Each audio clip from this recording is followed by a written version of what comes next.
नमस्ते। आज के इस एक्सप्लेनर में हम एक बेहद ही शानदार और विजुअल सफर पर निकलने वाले हैं। हम मैक्रो से माइक्रो लेवल तक यानी बड़े परिदृश्य से लेकर सबसे छोटी बारीकियों तक जाकर देखेंगे कि कैसे राजस्थान के उस तपते, कठोर और सूखे रेगिस्तान ने धरती की सबसे रंगीन और जीवंत संस्कृतियों में से एक को जन्म दिया। ये कोई आम कहानी नहीं है, ये इंसान के प्रकृति के साथ ढलने की एक कमाल की गाथा है। चलिए सीधे गहराई में उतरते हैं। मशहूर लेखक रुडयार्ड किपलिंग ने जोधपुर के मेहरानगढ़ किले को देखकर एक बार कहा था कि ये एक ऐसा महल है जिसे शायद टाइटन्स ने बनाया होगा और सुबह के सूरज ने इसे रंगा होगा। जरा सोचिए, ये विचार ही अपने आप में इस जगह की भव्यता और उस बड़े पौराणिक पैमाने को स्थापित कर देता है जिस पर हम आज बात करने वाले हैं। अब किपलिंग के इन टाइटन्स और इस भव्यता को सही मायने में समझने के लिए हमें सबसे पहले यहाँ की भौगोलिक स्थिति और उन एक्सट्रीम कंडीशंस को समझना होगा जिन्होंने इसे आकार दिया है। जरा इस नंबर पर गौर कीजिए, 3,42,239। ये कोई मामूली आंकड़ा नहीं है। ये स्क्वायर किलोमीटर में राजस्थान का कुल क्षेत्रफल है, जो इसे भारत का सबसे बड़ा राज्य बनाता है। और सबसे दिलचस्प बात तो ये है कि इस विशाल एरिया का एक बहुत बड़ा हिस्सा रेगिस्तान है।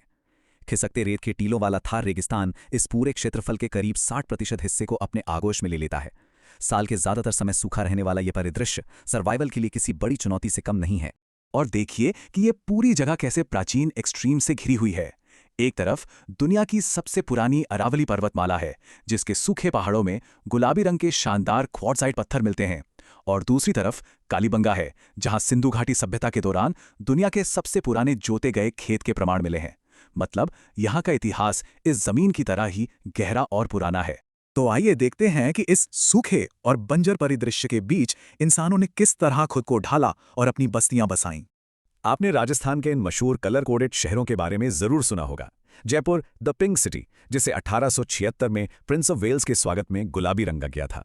जोधपुर द ब्लू सिटी, जहां नीले घर शुरुआत में ब्राह्मणों की पहचान हुआ करते थे। और जैसलमेर द गोल्डन सिटी, जो थार की सुनहरी रेत से बिल्कुल घुल मिल जाता है। इन शहरों में जो ये रंगों का विस्फोट आप देखते हैं, वो असल में उस कठोर रेतीले माहौल के खिलाफ एक बेहद सशक्त सांस्कृतिक प्रतिक्रिया है। अब इन रंग बिरंगे शहरों से निकलकर जरा वास्तुकला के और करीब चलते हैं। बात करते हैं लाल बलुआ पत्थर की उन विशाल संरचनाओं की जिन्हें इस कठोर माहौल का सामना करने के लिए बनाया गया था, जैसे कि सूर्य का किला यानी मेहरानगढ़।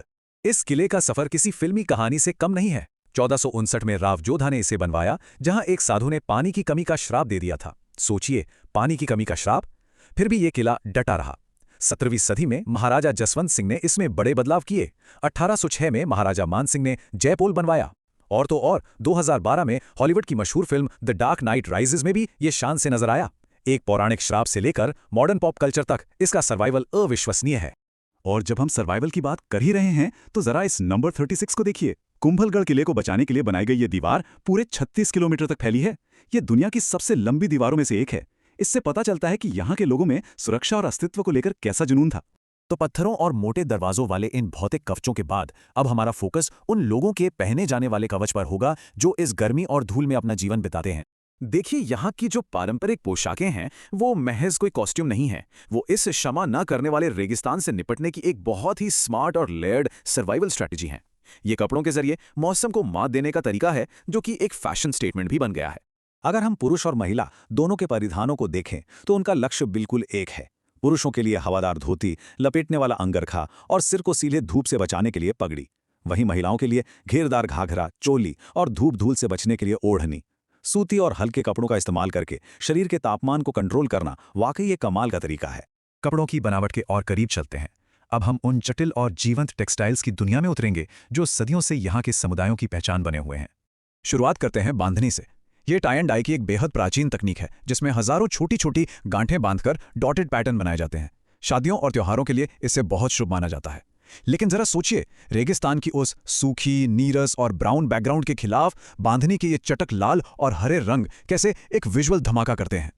और फिर है लहरिया। ये रंगाई का एक ऐसा अनूठा तरीका है जिसमें तिरछी या लहरदार धारियां बनती हैं, जो बिल्कुल पानी की लहरों जैसी दिखती हैं। ये बात अपने आप में कितनी दिलचस्प और काव्यात्मक है ना, कि थार रेगिस्तान जैसी जगह में जहां पानी की हमेशा किल्लत रहती है, वहां लोग पानी की लहरों के पैटर्न वाले कपड़े पहनते हैं।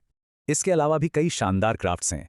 मिट्टी के इस्तेमाल से प्रकृति के रूपांकन बनाने वाला बगरू प्रिंट, लकड़ी के ब्लॉक से बारीक फूलों की छपाई वाला सांगानेरी प्रिंट, और राजशाही ठाड़ बाट वाला गोटा पट्टी वर्क, जिसमें छोटे छोटे मेटालिक रिबन का इस्तेमाल होता है। ये सभी शिल्प साफ तौर पर बताते हैं कि यहाँ की कला यहाँ की जमीन और मौसम से कितनी गहराई से जुड़ी है। तो इस एक्सप्लेनर को खत्म करने से पहले मैं आपको एक सवाल के साथ छोड़ना चाहता हूं। आज जब मौसम के हिसाब से बनाए गए ये प्राचीन डिजाइन्स दुनिया भर के मॉडर्न फैशन रनवे पर छाए हुए हैं, तो क्या हम ये मान सकते हैं कि कल की सच्ची लग्जरी वास्तव में हमारे अतीत के इन्हीं सस्टेनेबल शिल्पों और क्राफ्ट्समैनशिप पर निर्भर करती है? इस बारे में सोचिएगा जरूर। हमारे साथ इस सफर पर चलने के लिए आपका बहुत बहुत शुक्रिया।